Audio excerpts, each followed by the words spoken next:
I chose to take pictures of smoke. Smoke is a collection of airborne solids, liquids, and gases let out when a material combusts. The reason I wanted to do smoke is because the way it moves looks really cool. The reason it moves like this is because the air is never still and it pushes the smoke around. The camera I used was a Nikon D7000 that I borrowed from my mentor. In order to get a properly exposed picture, I had to learn about three main aspects, which were ISO, which is digital film speed, a good light source, and shutter speed. My shutter speed was a 250th of a second to stop the motion in the computer. If you have a slower shutter speed, it's harder to capture quick emotions. But it allows the camera's light sensor more time to let in the light. I used faster shutter speed so it could catch up to the quick movements of the smoke. For a light source, I just used a small flashlight and hung it directly.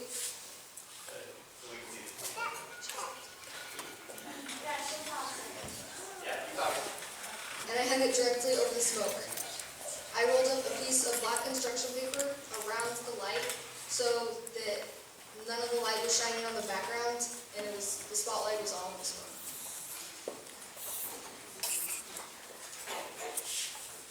And last is ISO. ISO determines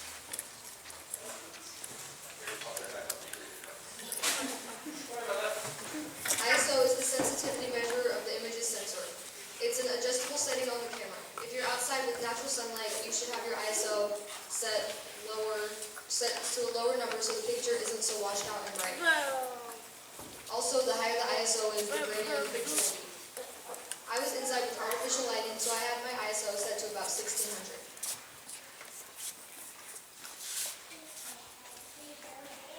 For a background, I used a three-sided wooden frame covered in black fabric so that the smoke was the only thing in the picture.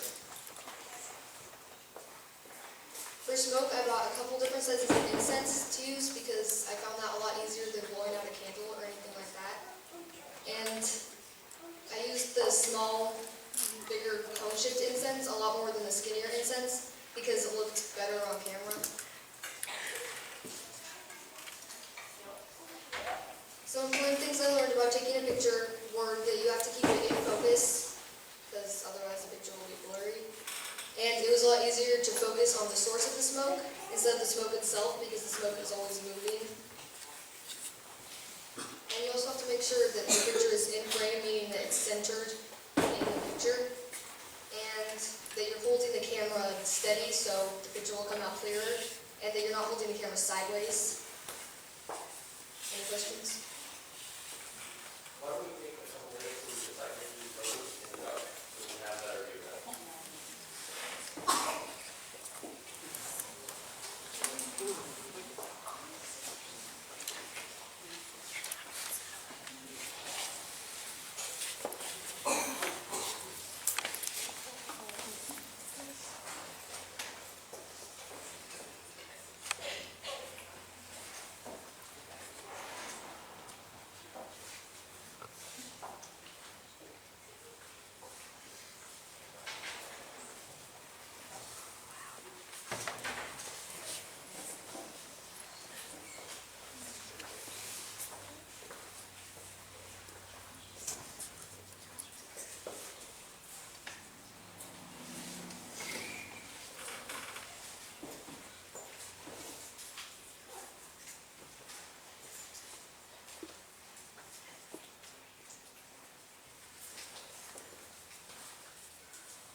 decide to do the smoke? I know you said that because it's interesting and it fits very, what gave you the idea?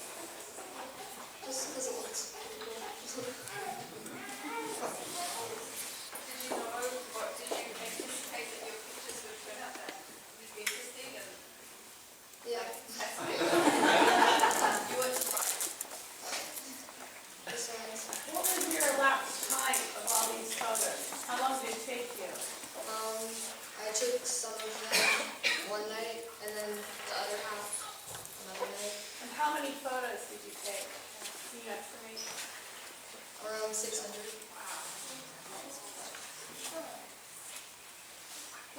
How much manipulation of the smoke did you do? You just kind of let it do its thing, or were you like putting fingers through it or anything like that? I did that a little bit and it didn't really make a difference, so I just let it, yeah. How many of these photos are in a room or your house? I don't know, probably none. Maybe have one or two more. Did you take many, photographs, many frames to get in and pick out which one that you liked? Yeah, Did you crop any of those? I mean, Yeah. this is the image, and you kind of manipulate a little bit with editing. I cropped almost all of them to get the light out picture.